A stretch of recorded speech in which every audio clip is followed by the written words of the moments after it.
कहानी की शुरुआत में हमारी फीमेल लीड जिंग को अपनी गाड़ी चलाते देखते हैं जो तेज रफ्तार से जा रही थी। तभी एक बस ड्राइवर ने जानबूझकर उसकी कार से जोरदार टक्कर मार दी, जिससे जिंग की गाड़ी बुरी तरह दुर्घटनाग्रस्त हो गई और बस सीधे उसकी कार पर चढ़ गई। इस भयानक हादसे से जिंग की आंखें बंद हो गईं, लेकिन अगले ही सीन में उसकी आंखें खुलती हैं तो वो हैरान रह जाती है। मेरा तो भयंकर एक्सीडेंट हो गया था, मैं तो मर चुकी थी। फिर ये अपने कमरे में वापस कैसे पहुंच गई? क्या ये सिर्फ एक बुरा स्वप्न था? रुकिए, ये तो मेरा पुराना कमरा है जहां मैं पहले रहती थी। अचानक उसके सामने एक सिस्टम स्क्रीन प्रकट हो जाती है और उसके काले पंख बाहर निकल आते हैं। तब उसे समझ आता है कि वो सालों से एक नोवेल की दुनिया में फंसी हुई थी और वो तो बस उसकी एक मामूली सी किरदार। जिन लोगों ने उसे मारने की साजिश रची थी, उन्हें ये पता ही नहीं कि वो 5 साल पहले ही दोबारा रिबॉर्न ले चुकी है। तभी नौकरानी दवा लेकर आती है और पूछती है, क्या आपके सिर में अभी भी दर्द हो रहा है? मैं आपके लिए दवा ले आई हूँ। जिंग कहती है, अभी जरूरत नहीं। नौकरानी बताती है कि आपके पापा आपकी उम्र की एक लड़की को घर लाए हैं और आपको नीचे बुलाया है। जिंग नीचे जाती है तो वहाँ पापा बैठे हैं और कहते हैं, ये अभी तक नहीं आई, मुझे और काम है। भाई लियान गेम खेल रहा है और गुस्से में बोलता है, माँ की मौत को महज 2 महीने हुए हैं और आप दूसरी सिस्टर को घर ले आए। लेकिन पापा उसे डांट कर चुप करा देते हैं। जिंग सोचती है, मैं बिल्कुल सही वक्त पर लौट आई हूँ, इस बार देखो कैसे सबको सबक सिखाती हूँ। फिर वो खूब सज धज कर नीचे आती है। जियाओ उसे देखकर जलती है क्योंकि जिंग बचपन से ऐशो आराम की जिंदगी जीती आई है। वो स्टाइल से आती है और कहती है, सॉरी सबको इंतजार करवाने के लिए। पापा कहते हैं, ये जियाओ भी अब मेरी बेटी है, तुम्हारे और लियान के साथ रहेगी। जियाओ अच्छी बनने का नाटक करती है और हेलो कहती है, लेकिन जिंग सोचती है, इस नकली सिस्टर को मैंने कम आंक लिया था। पिछली जिंदगी में इन्होंने मेरा सब कुछ छीन लिया था, लेकिन इस बार ऐसा नहीं होगा। पापा कहते हैं, मैं जल्द ही जियाओ की माँ से शादी करने वाला हूँ। जिंग मुस्कुराकर कहती है,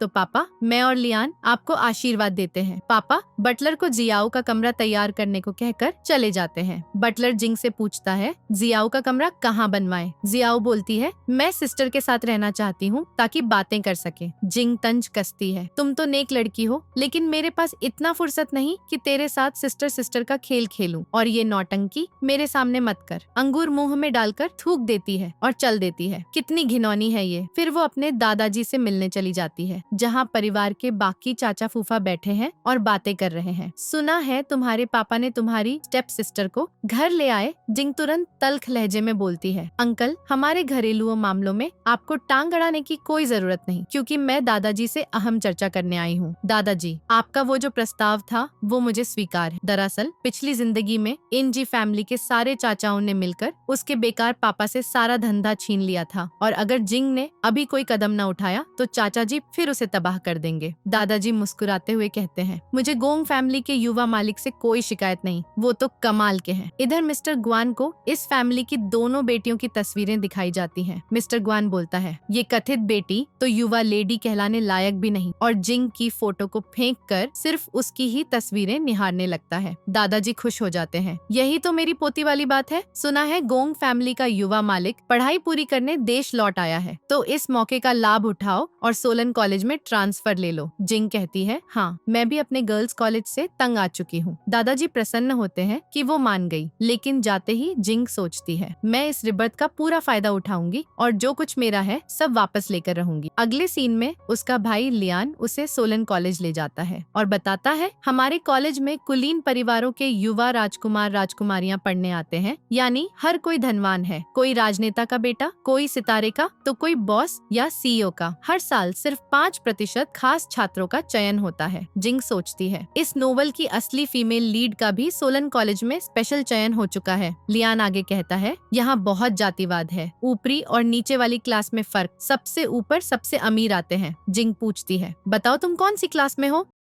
लियान बोलता है, हम तो फर्स्ट क्लास में। जिंग मन ही मन खुश होती है, अच्छा मेरे पास ये आइडेंटिटी है, सोलन कॉलेज में जिंदगी थोड़ी सहज हो जाएगी। फिर टीचर क्लास में ऐलान करते हैं, हमारे कॉलेज में नई ट्रांसफर छात्रा आई है। जिंग सबके सामने अपना परिचय देती है तो तालियां बजने लगती हैं और बच्चे फुसफुसाते हैं, ये लड़की कितनी हसीन है, जैसे किसी कार्टून से उतर आई हो। बाकी सहपाठी उसकी तारीफों में लग जाते हैं, लेकिन एक छात्र को छोड़कर जो बिल्कुल उदासीन बैठा रहता है। जब जिंग कैंटीन में खाना खा रही होती है तभी एक लड़की आकर उसके पास बैठ जाती है और कहती है, मेरा नाम रुआन है, मैं तुम्हारी क्लासमेट हूँ। जिंग पूछती है, क्या कॉलेज में सिर्फ यही रेस्तरां है? रॉन बताती है, नहीं, सीनियर और जूनियर के अलग अलग हैं। जिंग कहती है, तभी तो मेरा भाई दिखाई नहीं दे रहा, वो प्राइमरी में पढ़ता है। रॉन हंसती है, प्राइमरी वालों का कैंटीन तो दूर है। जिंग पूछती है, तो ऊपरी वाला किसके लिए? रॉन स्पष्ट करती है, वो ईडीएस के लिए, साधारण छात्र वहाँ नहीं जा सकते। तुम नहीं हो ना, इसलिए ईडीएस के बारे में नहीं पता। ईडीएस यानी एलीट डोमिनेटर, और पूरे सीनियर विभाग में सिर्फ 3 ईडी है। एक तो हमारी क्लास में ही मिस्टर लुओ, ड्यू का बेटा, याद है, लास्ट बेंच वाला, जो किसी को तवज्जो न देता था। वो किसी राजकुमार से कम नहीं। जिंग सोचती है, नोवेल की फीमेल लीड का इन तीनों पुरुष नायकों से ही रोमांस चलेगा। रॉन जारी रखती है, हमारे स्कूल के तीनों ईडी टॉप परिवारों से हैं, अनगिनत लड़कियां उनके पीछे, हर कोई उनकी प्रेमिका बनना चाहती है। दूसरा ईडी मिस्टर शेन है, जो हफ्ते में गर्लफ्रेंड बदलता है, स्पोर्ट्स में माहिर, ताकतवर, और देश की सबसे बड़ी फार्मा कंपनी उनकी है। सुना है उनकी फैमिली अंडरवर्ल्ड में बंदूकें हथियार बनाती थी, लेकिन अब साफ हो गए। जिंग मन में कहती है, मिस्टर ग्वान, लुओ और शेन, नोवेल के तीनों मेल लीड्स मेरे ही कॉलेज में, ये तो रोचक। तभी मिस्टर शेन एक छात्र को डांटता है,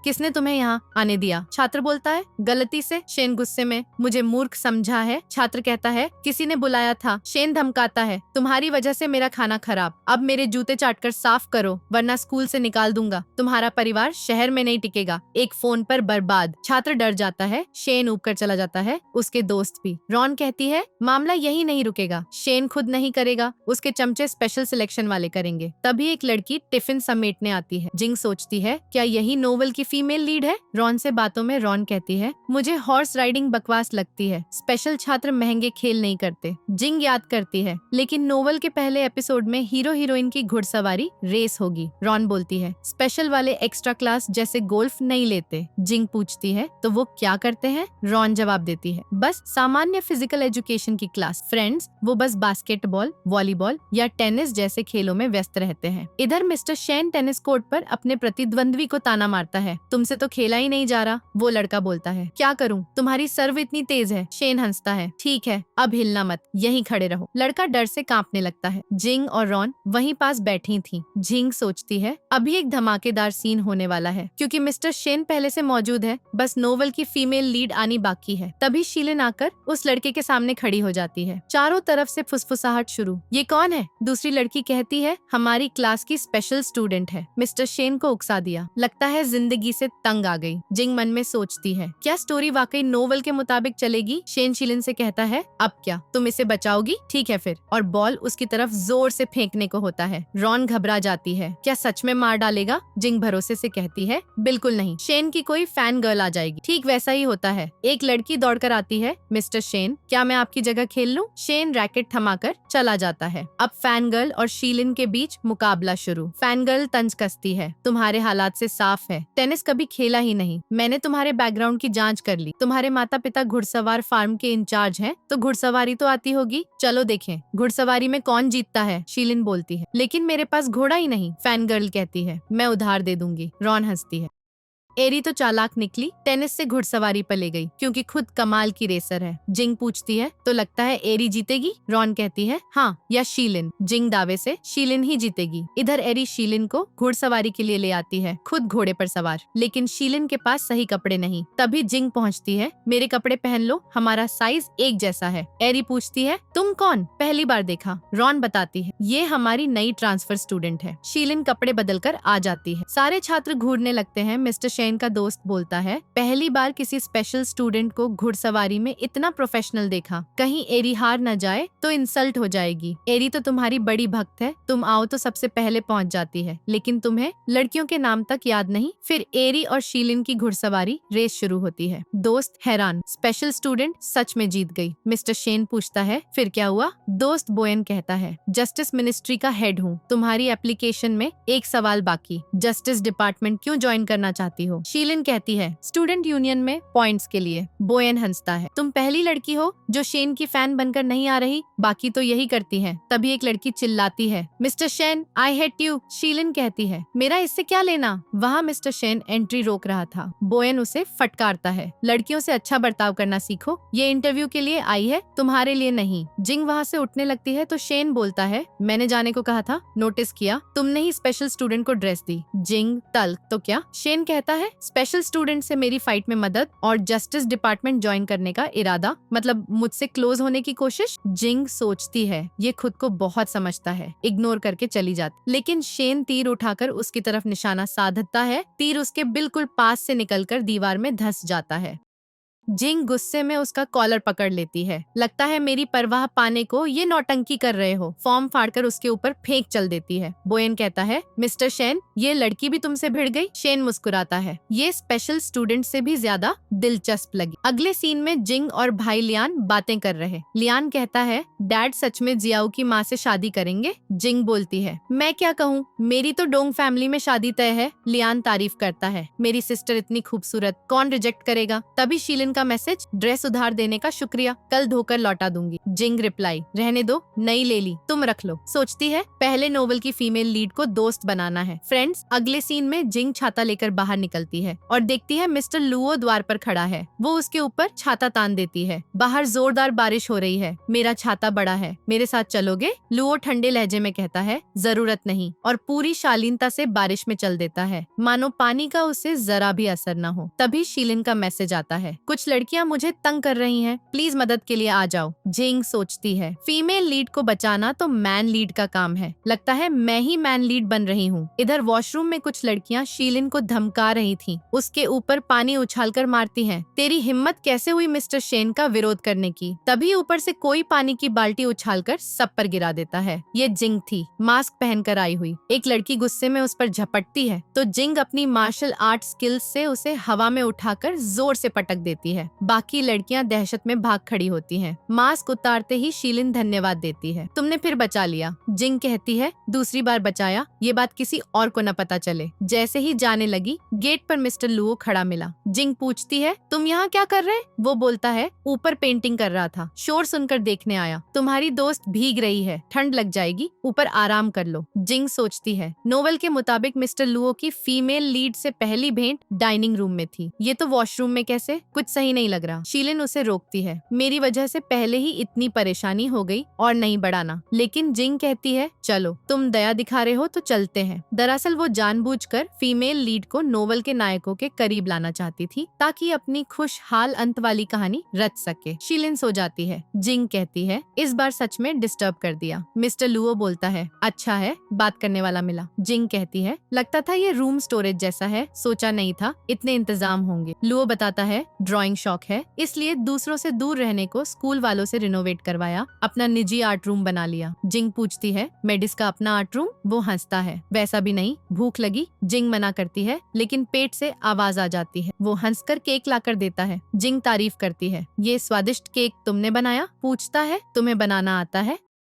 जिंग कहती है, हाँ, सिंपल वाला। लुओ सोचता है, जांच पड़ताल करनी पड़ेगी। जिंग मन में कहती है, इन दोनों को करीब लाना होगा, और बोलती है, बेकिंग सीखनी हो तो शीलिन कमाल की है, मुझसे सीख लो। लुओ तंज कसता है, हम बात कर रहे हो तो तीसरे का जिक्र क्यों? धीरे धीरे क्लोज हो जाते हैं। जिंग हैरान, फिर कहती है, शीलिन उठ गई? शीलिन बोलती है, अब घर जाना है, दादी से मिलना। जिंग कहती है, चलो मैं भी चलती हूँ। मिस्टर लुओ को थैंक यू बोलना, केक पसंद है तो उसके लिए केक बनाकर लाना। शीलिन संग चली जाती है। अगले सीन में लियान चिल्लाता है, सिस्टर 5 बज गए, लेट हो रहे हैं। स्टेज पर डीजे के लिए सब इंतजार कर रहे। जिंग ब्लैक ड्रेस में विंग्स लगाए निकलती है। लियान कहता है, मास्क क्यों नहीं? जिंग पूछती है, जूनियर हो, पार्टी में क्यों? लियान कहता है, सीनियर ने बुलाया। मिस्टर शेन के करीब आने का मौका। जिंग चेतावनी देती है, फालतू में शेन के चक्कर में मत पड़ना, पार्टी में सीनियर मजे कर रहे। लियान जिंग संग आता है, दोस्तों के पास चला जाता है। स्टेज पर संगीत वाद्य पहचानने लगता है। जिंग शांत बैठी ड्रिंक ले रही शीलिन को देख सोचती है, जैसे उम्मीद मीत थी नोवेल की फीमेल लीड मेड की ड्रेस में। तभी व्हाइट ड्रेस वाली लड़की आती है, बाकी लड़कियां ताने मारती हैं। पार्टी का थीम ब्लैक था। ये सफेद पहनकर क्रॉस ड्रेसिंग कराई, हमें भूत दिखाकर खुद देवी बनना चाहती है। मिस्टर शेन ड्रिंक लेकर बैठा। लड़कियां फुसफुसाती हैं, कितना आकर्षक है, चिपक जाना चाहे। बोयन बताता है लियान संग गिटार बजा रहा था। जिंग फॉलन एंजल ड्रेस में विंग्स संग आई है। फ्रेंड्स, जिंग बोर होकर उठने लगती है, तभी किसी से ठोकर खा जाती है और सोचती है इसके कपड़े और मुकुट देखकर लगता है ताउशेन के साथ मैचिंग है। तभी ताउशेन आकर उसके कान में कुछ फुसफुसाती है तो मिस्टर ग्वान उसके संग चला जाता है। जिंग समझ जाती है यही मिस्टर ग्वान है। सोचती है पार्टी शुरू होने वाली है, परफेक्ट जगह ढूंढनी होगी जहाँ सब दिखे। वो सीढ़ियों से ऊपर जाती है। मिस्टर शेन नीचे से मुस्कुराता हुआ देख रहा था। ऊपर खड़ी पूरी पार्टी निहार रही थी। तभी एक लड़की नशे में लड़खड़ा रही दिखी। सुवेन की सहेली बताती है वेटर ने तुम्हें नशे वाली ड्रिंक दी थी, लेकिन तुमसे पहले ये लड़की पी गई, इसलिए नशे में धुत हो गई। इसका मतलब किसी ने तुम्हें नशा खिलाने की साजिश रची। सुवेन मन में कहती है अच्छा बच गई, लेकिन किसका पंगा है ये? जिंग सोचती है ताउशेन ने सुवेन को नशा देना चाहा था, लेकिन जीजी बीच में आ गई। सुवेन इतनी आसानी से छोड़ेगी नहीं, तमाशा करेगी, देखना चाहिए। जैसे ही नीचे जाने लगी, कोई पीछे से उसे कमरे में खींच लेता है। मिस्टर लुओ था जिसने उसे गले लगा लिया। जिंग चिल्लाती है ये क्या कर रहे हो? लुओ बोलता है लगता है किसी ने मुझे नशा दे दिया, शरीर में आग सी लग रही है। इधर ताउशेन मिस्टर ग्वान से पूछती है तुम्हारे दादाजी की बर्थडे पार्टी में मेरे साथ डांस करोगे? ग्वान कहता है बाद में बात करेंगे। दरअसल वो अभी भी जिंग को याद कर रहा था, लेकिन कुछ शोर सुनकर दोनों उठ चलते हैं। जिंग लुओ को बिस्तर पर लिटाती है और सोचती है नोवेल की कहानी पटरी से उतर रही है। ताउशेन ने ग्राउंड प्रिंस लुओ को नशा दे दिया। अगर ये खुल गया तो पूरा कॉलेज हंगामे में फंस जाएगा। लुओ को तेज बुखार चढ़ा। जिंग पानी पिलाती है। वो पूरा गिलास उंडेल लेता है। दोबारा पानी देते ही वो जिंग को पकड़ बिस्तर पर गिरा देता है और किस करने लगता है। जिंग दंग रह जाती है। तभी मिस्टर शेन खिड़की से कूदकर अंदर आता है। लुओ को धक्का देकर हटाता है। जिंग का हाथ थामकर उठाता है। जिंग पूछती है तुम यहाँ कैसे? शेन कहता है बाद में पूछना, पहले चलो। जिंग बोलती है ऐसे चली तो गलतफहमी हो जाएगी। बाल संवारने लगती है। शेन घूरता रहता है, फिर कहता है खिड़की से भाग चले। जिंग पंख और जूते उठाकर चल देती है। बाहर मिस्टर ग्वान और ताउशेन खड़े। बॉडीगार्ड चिल्लाते हैं सुना है जिंग किसी लड़के संग कमरे में है, गेट तोड़ दो वरना हम तोड़ देंगे। तभी यूनिफॉर्म वाले पहरेदार दौड़ते आते हैं। ग्वान सोचता है ये किंग के गार्ड्स हैं, मतलब अंदर मिस्टर लुओ है जिंग संग। लेकिन पलटकर देखा तो जिंग नीचे बैठी ड्रिंक चीयर्स कर रही। ग्वान मन में हंसता है ये तो कमाल का ट्विस्ट। अगले दिन रॉन आकर बताती है कल पार्टी मिस कर दी, मॉम संग शॉपिंग जाना पड़ा। जिंग कहती है शॉपिंग में तो बहुत मजा आता है। रॉन शिकायत करती है पार्टी मिस हो गई। सुना ताउशेन, सुवेन और चीची में भरी तूफान आ गया। किसी ने नशा दिया। प्रेसिडेंट मिस्टर ग्वान खुद तमाशा देखने गया। बताओ क्या हुआ? जिंग टालती है पता नहीं, मैं कोने में ड्रिंक ले रही थी। रॉन कहती है वहाँ थी और मजा नहीं लिया। जिंग मन में हंसती है मजा तो लिया, लगभग खुद फंसने वाली थी। फिर मिस्टर शेन जिंग को बुलाता है कल रात का शुक्रिया। जिंग पूछती है कैसे पता चला मैं वहाँ थी? शेन कहता है एक्सीडेंटली किसी को तुम्हें खींचते देख लिया, चिंता हुई तो देखने गया। शेन आगे कहता है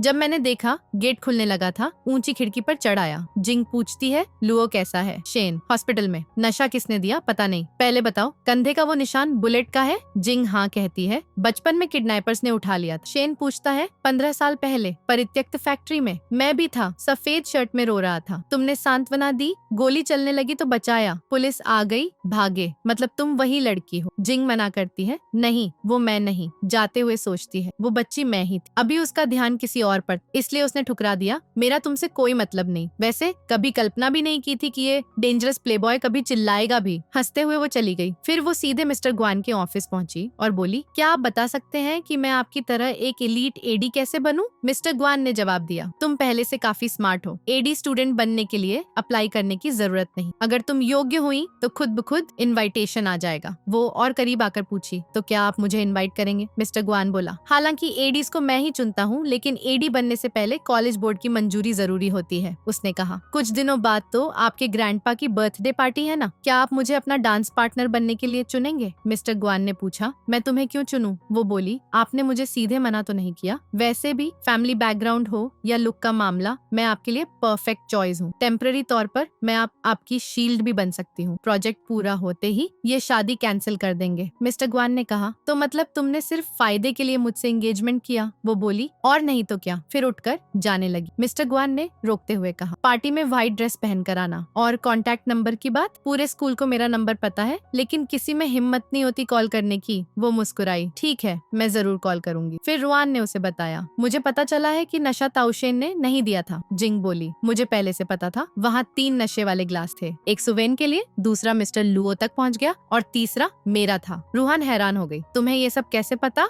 जिंग ने कहा। सिर्फ यही नहीं, मुझे ये भी मालूम है कि इसके पीछे कौन है। मन ही मन सोचा, इसके पीछे सुवेन की बेस्ट फ्रेंड लुलुओ है। नोवेल की स्टोरी में उसने सुवेन को नशा दिया था ताकि वो अपनी वर्जिनिटी किसी अजनबी के साथ खो दे और गोंग फैमिली में उसकी शादी ना हो सके। रूहान जिद करने लगी, प्लीज मुझे बताओ ना क्या हुआ। लेकिन जिंग बोली, इम्पोर्टेंट काम है, और चली गई। रूहान का मुंह लटक गया। उसे उदास देखकर मिस्टर लुओ उसके पीछे चला गया। जिंग ने कॉल किया, नशे की इन्वेस्टिगेशन करके मीडिया को न्यूज पहुंचा दो। पीछे मुड़ते ही मिस्टर लुओ खड़ा मिला। वो बोला, पहले नहीं पता था कि सोलिन कॉलेज में इतना खूबसूरत कोना है। वो जाने लगी तो बोला, मुझे देखते ही क्यों भाग रही हो? मुझसे बात नहीं करनी?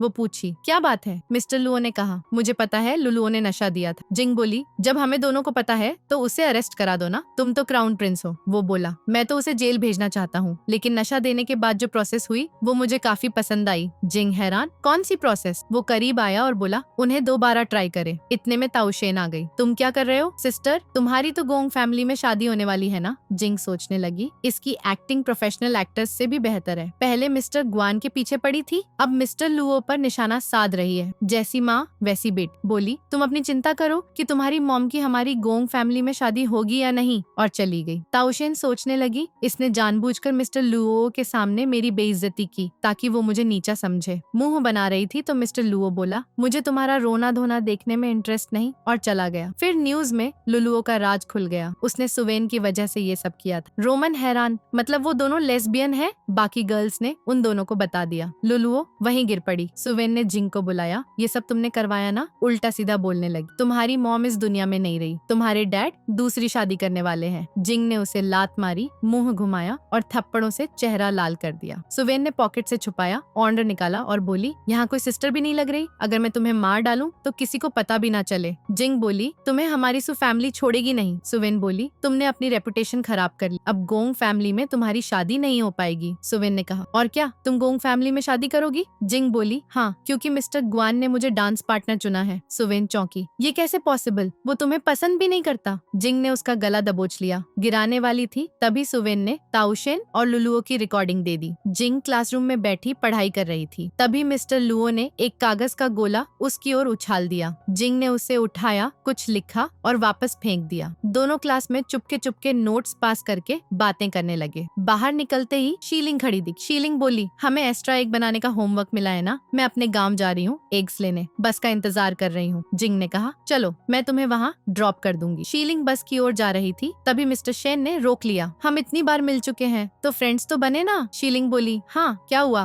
वो बोला, तो तुम्हारे फ्रेंड्स मेरे फ्रेंड्स, एक छोटी मदद कर दो। इधर मिस्टर ग्वान के ऑफिस में ताउशेन बैठी थी। जिंग अचानक आ गई और टेबल पर चढ़कर बैठ गई। ताउशेन को अजीब लगा कि मिस्टर ग्वान इसे कुछ कह क्यों नहीं रहा। सोचते हुए वो चली गई। मेरे जाने के बाद तो इसे डांटेगा, लेकिन मिस्टर ग्वान ने जिंग को ग्लास में पानी सर्व किया। जिंग ने हॉट वाटर की बजाय अपनी कोल्ड ड्रिंक निकाली और पीने लगी। फिर पूछा, पार्टी में व्हाइट ड्रेस के अलावा कोई और इंस्ट्रक्शन है जो बताना चाहते हो? मिस्टर ग्वान बोला, तुम्हें इतनी फिक्र हो रही है? जिंग ने कहा, हाँ ना, ये मेरी पहली पब्लिक अपीयरेंस होगी। वो बोली, इन दोनों वेन्यू में से कौन सा चुनोगे? उसने जवाब दिया, सी वाला, क्योंकि वहाँ फ्रीडम का फील आता है। इधर शीलिंग के फ्रेंड पर कर्ज के चक्कर में गुंडे हमला कर रहे थे। शीलिंग बचाने दौड़ी तो गुंडों ने उसे भी पकड़ लिया। तभी जिंग पहुंच पहुंच गई। इसे छोड़ दो, गुंडे बोले, इसने हमसे पैसे लिए हैं। जिंग ने नोटों की गड्डी थमा दी। अब छोड़ो, गुंडे हंसे। पैसे तो मिल गए, लेकिन लड़की भी पसंद आ गई। ले जाने लगे तो जिंग ने गन निकाल ली। गुंडे बोले, डरा रही हो, मारोगी थोड़े ना। जिंग ने सच में फायर कर दिया। गोली उसके कान के बिल्कुल पास से निकल गई। फिर पैरों के पास शूटिंग शुरू कर दी। डरकर गुंडा भाग खड़ा हुआ। जिंग ने शीलिंग और उसके फ्रेंड को बचा लिया। तभी मिस्टर ग्वान आ गया। तुम यहाँ क्या कर रही हो? जिंग बोली, बोर हो रही थी, वीकेंड पे फ्रेंड्स के साथ मस्ती करने आ गई। मन में सोचा, अभी तक मिस्टर ग्वान और शीलिंग की पहली मुलाकात नहीं हुई। पूछा, प्रेसिडेंट तुम ही घूम रहे हो? वो बोला, प्रोजेक्ट के सिलसिले में आया था। वैसे तुम्हारी शूटिंग स्किल्स कमाल की है। मिस्टर शेन को भी हंटिंग पसंद है, लगता है तुम दोनों की अच्छी जोड़ी बनेगी। जिंग बोली, अचानक मिस्टर शेन की तारीफ क्यों? मैं उसे ज्यादा नहीं जानती। मिस्टर ग्वान ने कहा, तुम नहीं जानती, लेकिन तुम्हारा भाई जानता है, उस पर ध्यान देना। जिंग ने देखा,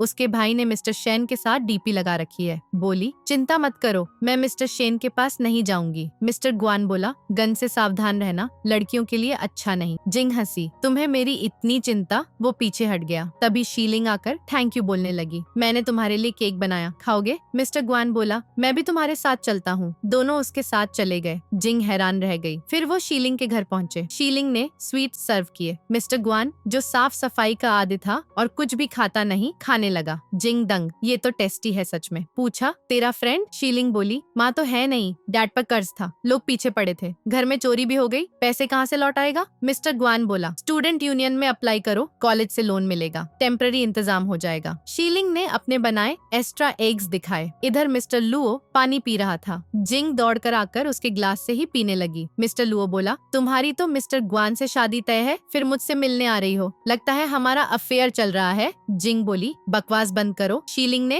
केक देने भेजा था, वहाँ फेस्टिवल था। मिस्टर लुओ ने गोला उठाया। मुझे पता है ये तुमने दिया, रिटर्न गिफ्ट देते हुए बोला। साथ कॉफी पियेंगे? जिंग बोली, नीचे मेरा भाई इंतजार कर रहा है। मिस्टर लुओ ने कहा, ठीक है, अगली बार कॉफी साथ में पक्का।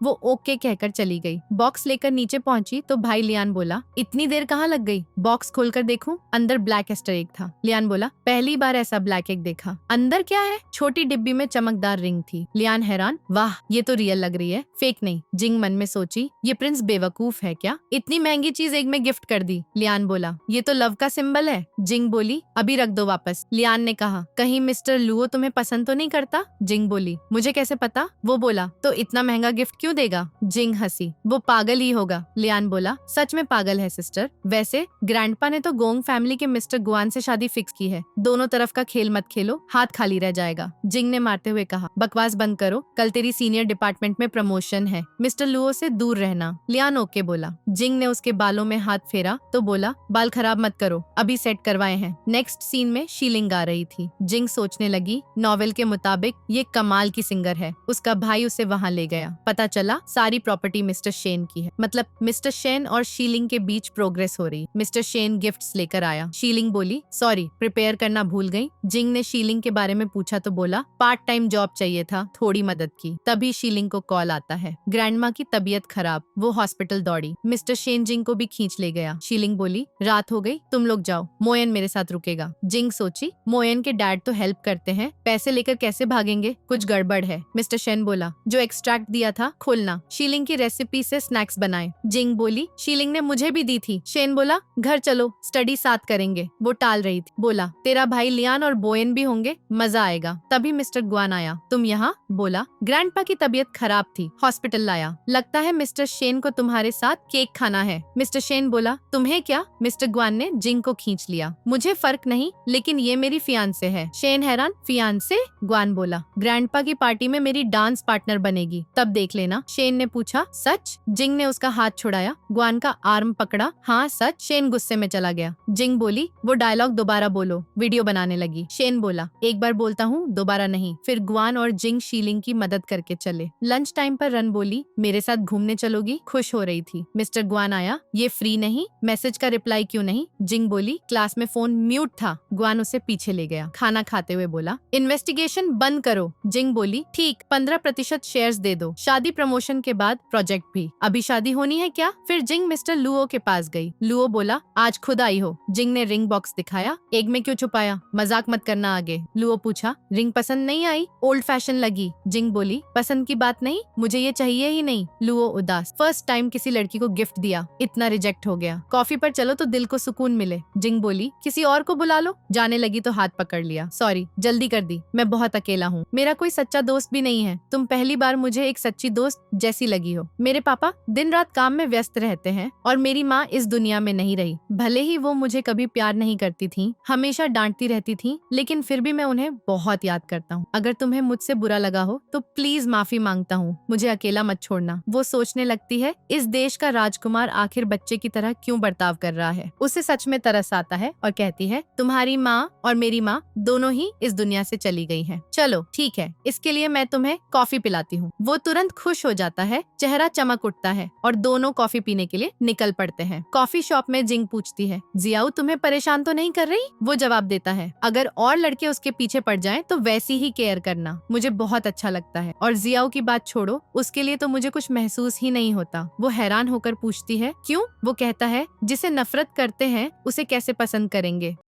वो फिर पूछती है, तुम्हारा मतलब? वो स्पष्ट करता है, मुझे लगता है तुम उसे पसंद नहीं करती, इसलिए मुझे भी वो पसंद नहीं। फिर वो खुलकर बताती है, वो मेरे पापा की अवैध बेटी है, मुझे भला कैसे पसंद आएगी? वो कहता है, मैं ये फीलिंग नहीं समझ सकता, क्योंकि मेरी माँ के जाने के बाद पापा ने कभी किसी औरत को डेट नहीं किया। मैं अपनी फैमिली का इकलौता वारिस हूँ। वो हंसकर कहती है, क्या तुम मुझे अपनी हैसियत दिखा रहे हो? वो गंभीर हो जाता है, नहीं, मैं दुखद बातें भी बता सकता हूँ। बचपन में एक बार आग लग गई थी, मैं मुश्किल से बच पाया। वो चौंक कर कहती है, तुम पूरे साम्राज्य के इकलौते उत्तराधिकारी हो, इतने नौकर चाकर रहते होंगे तुम्हारे आसपास, कैसे हो सकता है ऐसा हादसा? मिस्टर लुओ कहता है, क्या तुम्हें मुझ पर भरोसा नहीं? मैं अब भी कपड़े उतार कर दिखा दूं, मेरी बॉडी पर निशान देख लो। कहते हुए वो शर्ट के बटन खोलने लगता है। वो घबरा जाती है और चिल्लाती है, मुझे तुम पर पूरा भरोसा है, रुक जाओ। वो कहता है, मैं यहाँ सहानुभूति लेने नहीं आया, ये सच है, और उस आग में मेरी माँ ने ही मुझे बाहर फेंका था। बचपन से वो मुझसे नफरत करती रही। वो स्तब्ध रह जाती है। ये कैसा नोवेल है? एक माँ अपने बेटे को खुद ही ठेस पहुँचाए। क्या ये सच्ची कहानी है या ये बस अपनी तरफ से बना रहा है? वो कहता है, मैंने तुम्हें इतना बड़ा राज बताया, तुम्हें जरा भी दुख नहीं हो रहा? फिर वो बताता है, जब बोर होता हूँ तो रात को तारों को निहारता रहता हूँ। वो चुटकी लेती है, तुम और मिस्टर शैन साथ थे ना? मैंने देख लिया। वो हंसकर कहती है, क्या तुम जासूस हो? वो जवाब देता है, मुझे पेंटिंग करना पसंद है, अपने जज्बातों को कैनवास पर उतारता हूँ, और तुम अब तक की सबसे मजेदार लड़की हो जिससे मिला। पहले तो लगता था तुम्हें किसी की परवाह नहीं, लेकिन मैं बेहद जिज्ञासु हूँ। हम दोनों एक दूसरे के लिए बने हैं। प्लीज मिस्टर ग्वान से शादी मत करना, मेरे साथ रहो। अगला राजा मैं ही बनने वाला हूँ, हम साथ राज करेंगे। कोई समस्या ऐसी नहीं जो मैं न सुलझा सकूं। वो कहती है, गोंग फैमिली का बैकग्राउंड जितना सीधा लगता है उतना है नहीं। फिर वो मिस्टर ग्वान से कहती है, तुमने जो कपड़े सजवाए थे उनमें तीसरा सेट मुझे पसंद आया। वो स्टेप मॉम की बात छेड़ता है। वो हैरान रह जाती है, मैं रिबॉर्न हुई हूँ, लेकिन अभी तक अपनी स्टेप मॉम को नहीं देखा। तभी फैमिली से कॉल आता है, घर लौट आओ। घर पहुँचते ही जियाओ रोते रोते बैठी मिलती है। दादाजी बताते हैं, जियाओ की माँ का एक्सीडेंट हो गया, इस मामले की गहन जांच होनी चाहिए, शायद किसी ने जानबूझकर किया हो, दोषी को बख्शा नहीं जाएगा। यंगिंग ओके कह देती है। जियाओ बार बार सिसक रही थी। लियान कहता है, अब रोना बंद करो, तुम्हारी माँ अभी मरी तो नहीं? उसके पापा गुस्से में थप्पड़ जड़ देते हैं। हिम्मत कैसे हुई ऐसी बात करने की? जियाओ की माँ तुम्हारी स्टेप मॉम है। जियाओ जानबूझकर ज्यादा रोने लगती है, सहानुभूति बटोरने का नाटक करती है। जिंग को गुस्सा चढ़ जाता है, वो भी थप्पड़ मार देती है। पापा चिल्लाते हैं, मैं यहीं खड़ा हूँ और तुम अपनी सिस्टर के साथ ऐसा बर्ताव कर रही हो। वो जियाओ को उठाकर जोर से पटक देती है, अगर मेरे भाई के साथ ऐसा कोई करेगा तो वैसा ही जवाब दूंगी। पापा चिल्लाने लगते हैं, इन दोनों में से कोई मेरी सुनता ही नहीं। बाकी अंकल बोल पड़ते हैं, देखा ये लड़की कितनी झगड़ालू है, सबके सामने अपनी हाफ सिस्टर से बुरा बर्ताव। भला गोंग फैमिली में इसकी शादी कैसे करा सकते हैं? ये तो हमारी फैमिली का अपमान करेगी। जिंग जवाब देती है, किसे नहीं पता कि इसकी माँ ने मेरे पापा को फंसाया और संपत्ति के लालच में शादी की। आप लोग मुझसे क्या उम्मीद करते हैं? मैं इससे कैसे प्यार से पेश आऊं? अगर इतना अच्छा लग रहा है तो इसे अपनी बेटी बना लीजिए और संपत्ति का हिस्सा दे दीजिए। पापा गुस्से में जिंग को थप्पड़ मारने को हाथ उठाते हैं तो वो फौरन कहती है, गलती से हाथ न लग जाए। फिर ग्रैंडपा की ओर मुड़कर बताती है,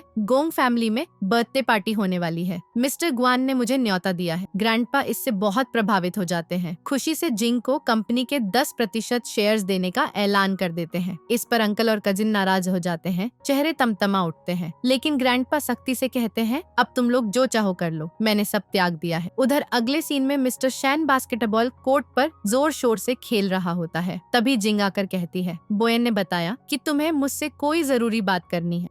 वो जवाब देता है, बिना वजह के भी तो मैं तुमसे बात कर सकता हूँ ना। फिर उसकी एंगेजमेंट और फियांसे के बारे में सवालों की बौछार लगा देता है। वो पूछती है, इतना इंटरेस्ट क्यों? कहीं तुम्हें मुझ पर क्रश तो नहीं, या मुझे पसंद करते हो? वो कबूल करता है, हाँ मैं तुम्हें थोड़ा सा पसंद करता हूँ। वो हंसकर कहती है, लेकिन मैं तुम्हें बिल्कुल पसंद नहीं करती। वैसे भी तुम तो शीलिंग के साथ हो, अपने दोस्त का बॉयफ्रेंड मैं छीनना नहीं चाहती। वो चौंकता है, ये क्या कह रही हो? मेरा शीलिंग से कोई रिश्ता नहीं, बस उसकी मदद कर रहा था। वो तुम्हारी दोस्त है ना, इसलिए तुम्हारे करीब आने के लिए। वो फिर कहती है, फिर भी मैं तुम्हें लाइक नहीं करती। वैसे मैं वर्जिन हूँ तो मुझे भी वर्जिन चाहिए। वो तुरंत बोलता है, मैं भी वर्जिन हूँ। यकीन न हो तो बोयन से पूछ लो। जो लड़कियां मेरे आसपास दिखी वो सिर्फ शो ऑफ के लिए थी। वो चुटकी लेती है, अच्छा लेकिन मुझे तो बिल्कुल क्लीन लड़का चाहिए। ऐसा नहीं चलेगा जो लड़कियों को गले लगाता फिरे, चिपकता फिरे, किस हक सबको करने वाला। वो मुस्कुराता है, तुम जानबूझकर मुझे चिढ़ा रही हो ना, कहते हुए उसे पकड़ लेता है और किस कर देता है। जिंग एकदम दंग रह जाती है, आंखें चौड़ी हो जाती हैं। वो पीछे हटकर कहता है, अब कैसा लगा? हमारी किस हो गई ना? अब तो मैं तुम्हारे स्टैंडर्ड पर आ गया। अगर कहो तो और प्रैक्टिकल कर सकता हूँ सिर्फ तुम्हारे साथ। वो शर्माते हुए कहती है, सॉरी भूल गई बताना, मैं बहुत डबल स्टैंडर्ड वाली हूँ। वो हंसता है, तुम्हारी जुबान भी तेज दौड़ती है, लेकिन कोई बात नहीं, मैं फिक्स नहीं हूँ, तुम्हारे हिसाब से चलूंगा। वो बोलती है, थोड़ा सा लाइक चलता नहीं, मुझे ज्यादा चाहिए और ज्यादा प्रैक्टिकल चीजें। वो हैरान होकर पूछता है, मतलब? मन ही मन सोचता है, इसका प्रैक्टिकल मतलब वो तो नहीं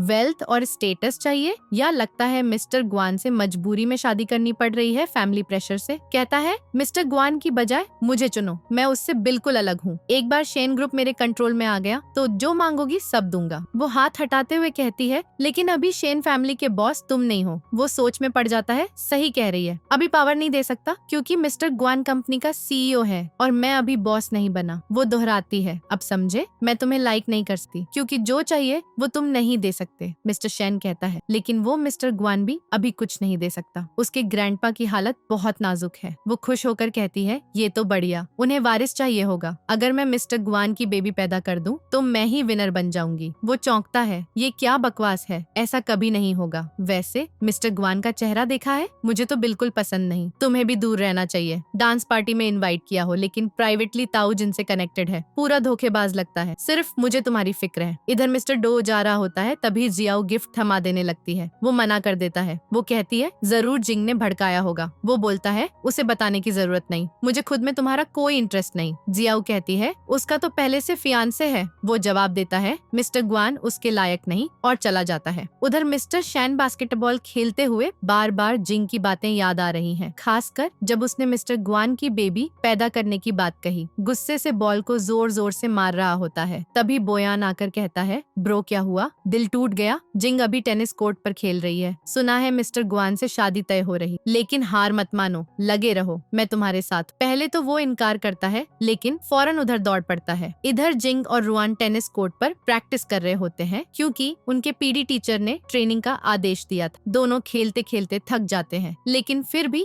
जारी रखना पड़ता है। तभी एक लड़की जानबूझकर पैर आगे बढ़ा देती है जिससे जिंग लड़खड़ा जाती है और जमीन पर गिर पड़ती है। रुआन फौरन दौड़कर आती है, पूछती है, ठीक तो हो ना? फिर उस लड़की को घूरते हुए कहती है, क्या अंधी हो गई हो, दिखा नहीं कुछ? वो बहाना बनाती है, खेलते हुए पता ही नहीं चला। फिर तंज कसती है, पार्टी तो बस कुछ दिन दूर है और इसने पैर ही मोड़ लिया, अब डांस कैसे करेगी कौन जाने। रुआन गुस्से से लाल हो जाती है, समझ जाती है ये जानबूझकर किया। जिंग रोकती है, इग्नोर करो इसे, मुझे जल्दी अपनी चोट पर मरहम लगाना है। रुआन उसे सहारा देकर उठाने लगती है लेकिन तभी मिस्टर लुओ वहाँ पहुँच जाता है। वो जिंग को सीधे गोद में उठा लेता है। जिंग हैरान होकर देखती रह जाती है। वो कहता है, इतनी लापरवाह कैसे हो सकती हो, मैं तुम्हें ले जाता हूँ। रुआन देखकर बेहद खुश हो जाती है। बाकी लड़कियाँ फुसफुसाने लगती हैं, वाह कितना हैंडसम कपल लग रहा है। जिंग शर्माते हुए कहती है, नीचे उतारो, सब हमें घूर रहे हैं। वो हंसता है, कोई बात नहीं, देखने दो, उन्हें भी तो रोमांचक नजारे मिलने चाहिए। वो दर्द से कराहती है, मुझे चोट लगी है, अच्छा लग रहा है क्या? वो बोलता है, इसका मतलब तो यही है ना कि अब ग्वान की डिनर पार्टी में तुम नहीं जा पाओगी। मैं तो खुश हूँ ही। दर्द बढ़ता देख वो तेजी से उसे ले जाता है। डॉक्टर पैर पर पट्टी बांध देती है। डॉक्टर मिस्टर लुओ को बात करने के लिए अलग ले जाती है। तभी मिस्टर शेन और बोयन आ धमकते हैं। बोयन कहता है उसे हीट स्ट्रोक हो गया है। मिस्टर शेन सीधे उसके बगल के बेड पर लेट जाता है। असल में वो बहाना बनाकर आया था ताकि जिंग के पास रह सके। तभी मिस्टर लुओ लौट आता है। मिस्टर शेन पूछता है, तुम यहाँ क्या बकायदा कर रहे हो? लुओ जवाब देता है,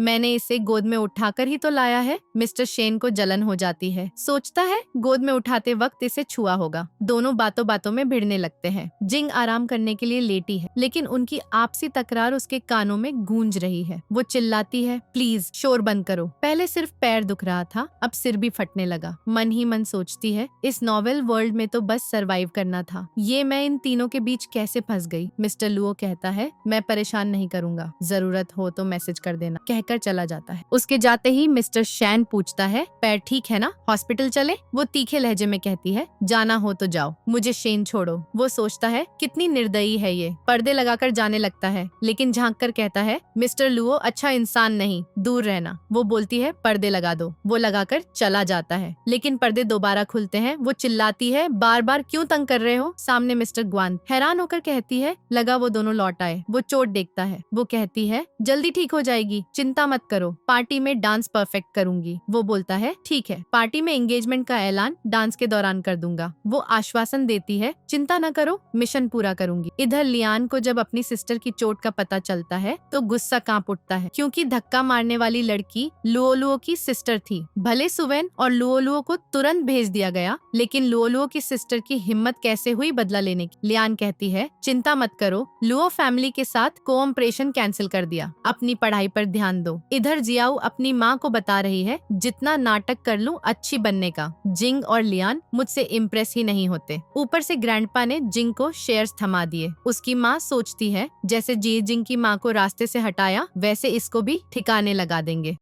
भी खास बर्ताव करता है। ये 3 टाइमिंग कर रही है। वो कहता है, मुझे पहले से पता है, मिस्टर लुओ और शैन दोनों इसे पसंद करते हैं, कहकर चला जाता है। इधर जिंग मिस्टर ग्वान को केक थमाती है, ये स्नैक्स मैंने खुद बनाए हैं। वो पूछता है, कैसा चल रहा? वो कहती है, अब नॉर्मल चल पा रही हूँ। वो बोलता है, ग्रैंडपा से बात हो गई, वो तुम्हें कंपनी के 15% शेयर्स देंगे। वो खुशी से उछल पड़ती है, तुम सच में कमाल के हो। वो जाने लगता है तो वो कहती है, मैं छोड़ आती हूँ। वो रोकता है, पैर में चोट है, रेस्ट करो। चला जाता है। इधर मिस्टर शैन गुस्से से तमतमाता हुआ था। बोयन उसे क्लब में ले आया, जहाँ लड़कियां चिपकने लगी, लेकिन वो झल्लाकर उन्हें दूर धकेल देता है। गुस्सा इसलिए भरा था कि जिंग उसके मैसेज का जवाब ही नहीं दे रही। ग्लास दीवार पर पटक कर चूर चूर कर देता है। बोयन को लड़कियों को भगाना पड़ता है। मिस्टर शैन ड्रिंक पर ड्रिंक उड़ाने लगता है। बोयन पूछता है, इतना गुस्सा क्यों? अभी तो मिस्टर ग्वान से शादी फाइनल नहीं हुई, सिर्फ एंगेजमेंट की बात है। उन दोनों में तो प्यार का नामो निशान नहीं, केमिस्ट्री जीरो। ब्रो, कोशिश जारी रखो, हार मानने का समय नहीं। मिस्टर शैन प्लानिंग में जुट जाता है। सही कहा, आखिरकार जिंग की शादी मुझसे ही होगी। उठने को होता है, तभी जिंग वहाँ पहुँच जाती है। तुम दोनों यहाँ क्या कर रहे हो? दोनों बहाने बनाने लगते हैं। वो कहती है, मेरी एक फ्रेंड का एक्सीडेंट हो गया, ये तुम्हारी जगह है, मदद कर दोगे ना? असल में रुआन मुश्किल में फंसी थी, चलो मैं तुम्हारे साथ जाता हूँ, प्रॉब्लम सुलझा दूंगा। हाथ पकड़ लेता है। वो झटकती है, पहले अपने पंजे हटाओ। वे देखने जाते हैं। रुआन खड़ी मिलती है। गुंडों को बॉडीगार्ड्स ने पकड़ रखा था। रुआन बोलती है, अच्छा ये बॉडीगार्ड्स आ गए, वो मिस्टर शैन के भेजे हुए थे। गुंडों को घसीट कर ले जाते हैं। सब मिस्टर शैन को थैंक यू कहते हैं। रुआन चली जाती है। अगले सीन में वो उसकी कार में सवार है। वो कहती है, मैं तुम्हें घर ड्रॉप कर दूंगी। वो बोलता है, मैं बुरी तरह नशे में हूँ, ड्राइवर नहीं आया, तुम्हें ही छोड़ना पड़ेगा ना? वो तंज कसती है, इतने अमीर मिस्टर शैन को ड्राइवर न मिला, बताओ क्या प्लान है? वो पूछता है, पूरे दिन मैसेज का रिप्लाई क्यों नहीं दिया? वो कहती है, तुम्हें पता है, लेकिन मदद एहसान चुका दूंगी, तुम्हारी ड्राइवर बन जाऊंगी। वो जलन से तड़प रहा था, मिस्टर लुओ और ग्वान की वजह से। वो पूछती है, सच में ड्राइवर चाहिए? वो कहता है, नहीं, गर्लफ्रेंड चाहिए। अचानक वो उसके ऊपर चढ़कर बैठ जाती है। मिस्टर शैन के होश उड़ जाते हैं। वो कहती है, चलो अब बात करते हैं, नर्वस लग रहे हो। हाथ पकड़ लेती है, टच करने लगती है। ब्लश कर रहे हो, बहुत हॉट हो रहे हो, क्या हो रहा है? हार्ट पे हाथ रखती है। दिल की धड़कन तेज हो रही है। वो बोलता है, तुम्हारे लिए कुछ भी कर सकता हूँ, ऑन ऑर्डर दो एक बार। जिंग उसे किस कर देती है। मिस्टर शैन मोयन भी जवाब में किस करने लगता है। दोनों कंट्रोल खो बैठते हैं। कार में आग लग जाती है। अगले दिन रुआन आकर कहती है, आज हॉर्स राइडिंग क्लास है, चलोगी? वो मना करती है, पैर में चोट है, अभी भारी काम नहीं कर सकती। रुआन अपना ध्यान रखने को कहकर चली जाती है। तभी मिस्टर लुओ आता है। पैर ठीक है? वो कहती है, रिप्लाई नहीं करना चाहती। वो बोलता है, मुझसे ठीक से बात क्यों नहीं? 15% शेयर्स मिलने वाले हैं, खुश हो ना? वो पूछती है, मतलब? वो कहता है, शायद मैं ज्यादा फायदा दूं। जो लैंड चाहिए वो हमारे किंगडम के अधीन है। कितना चाहिए? चुटकी बजाते नाम कर दूं। वो सोचती है, ये प्रिंस कितना ताकतवर है, लेकिन हर किसी का फायदा नहीं उठा सकती। वैसे ये अच्छा लगता है, इसके साथ ऐसा नहीं कर सकती। कहती है, ऑफर टेम्पटिंग है, लेकिन एक्सेप्ट नहीं कर सकती। वो क्यों पूछता है? वो बस पूछो मत। गोंग फैमिली की बर्थडे पार्टी जाना है। गोंग और जी फैमिली के बीच शादी कैंसिल नहीं हो सकती। जो कुछ है खत्म कर दो। चली जाती है। अगले सीन में गोंग फैमिली की पार्टी चल रही है। वन कैमरामैन बनकर आई लियान से पूछती है, तुम्हारी सिस्टर कहाँ? वो कहता है, मिस्टर ग्वान के साथ गई। तभी मोयन मास्क पहने नजर आता है, इरादे शक के। Prince charming mister Luo royal bodyguards संग आया। वो मोयन की गन देख लेता है। मिस्टर लुओ सोफे पे बैठता है, बॉडीगार्ड्स पीछे। मोयन ड्रिंक सर्व करने आता है, मिस्टर लुओ उठाकर पी लेता है। पार्टी में मिस्टर ग्वान और जिंग डांस कर रहे, रुआन उनकी वीडियो बना रही। फिर वो धीरे धीरे बाकी सबकी रिकॉर्डिंग करने लग जाती है। मिस्टर लुओ की फोटो लेते हुए वो बोलती है, ये तो बिल्कुल मुस्कुरा ही नहीं रहा। सोचती है कि बेचारे का दिल तो टूट रहा होगा जिंग को मिस्टर ग्वान के साथ देखकर। इन दोनों ने कमाल का डांस पेश किया था, इसलिए सारे लोग तालियां पीट पीट कर क्लैपिंग करने लगते हैं। तभी मिस्टर ग्वान के पापा आते हैं और उन दोनों की एंगेजमेंट की बात बताने लगते हैं। लेकिन अचानक वहाँ मोयान प्रकट हो जाता है और बंदूक तान लेता है। वो फायरिंग शुरू कर देता है, जिससे पूरे इलाके में भगदड़ मच जाती है। मोयान चिल्ला चिल्ला कर कह रहा था, मेरे पापा बिल्कुल बेकसूर थे, लेकिन इन गोंग फैमिली वालों ने उनकी हत्या कर दी। वहाँ मौजूद तमाम लोग इधर उधर भागने लगते हैं। इतना ही नहीं, मिस्टर ग्वान तो किसी दूसरी लड़की को थामकर उसे बचा रहा था, लेकिन सिर्फ जिंग ही वही खड़ी रह जाती है। मोयान उसकी ओर बंदूक तानकर गोली चलाने लगता है तो जिंग झट से भागने लगती है। तभी मोयान फिर ट्रिगर दबा देता है, लेकिन मिस्टर लुओ बीच में आकर उसे रोक लेता है। गोलियां उसके शरीर में लग जाती हैं। जिंग ये सब देखकर पूरी तरह स्तब्ध रह जाती है। रॉयल बॉडीगार्ड्स तुरंत अपनी पिस्तौलें निकालते हैं और मोयान पर गोलियों की बौछार कर देते हैं, जिससे वो वहीं ढेर हो जाता है। जिंग हैरान थी कि मिस्टर लुओ ने उसकी जान बचाई। वो कहता है, तुम सावधान रहना। जिंग बोलती है, बोलो मत, अपनी ताकत व्यर्थ मत गनवाओ। वो फिर कहता है, मैंने तुम्हारी जान बचाई है, अगर मैं यहाँ न पहुँच पाता तो क्या तुम मुझसे एक वादा करोगी? जिंग कहती है, कुछ मत बोलो, तुम्हें कुछ नहीं होगा। वो बोला, मुझे बहुत दर्द हो रहा है। जिंग मान जाती है, ठीक है, मैं वादा करती हूँ। वो कुछ कन्फेस करने वाला था, लेकिन उसकी आंखें बंद हो जाती हैं और वो उसके ऊपर गिर पड़ता है। जिंग बहुत दुखी हो जाती है। फिर वो देखती है कि मिस्टर ग्वान किसी और लड़की को बचा रहा है। सोचने लगती है, जिसके साथ मैं एंगेजमेंट करने वाली थी, क्या वो मुझसे इतना प्यार करता है? और इसी ड्रामेटिक मोमेंट पर इस ड्रामा का सीजन 1 समाप्त हो जाता है।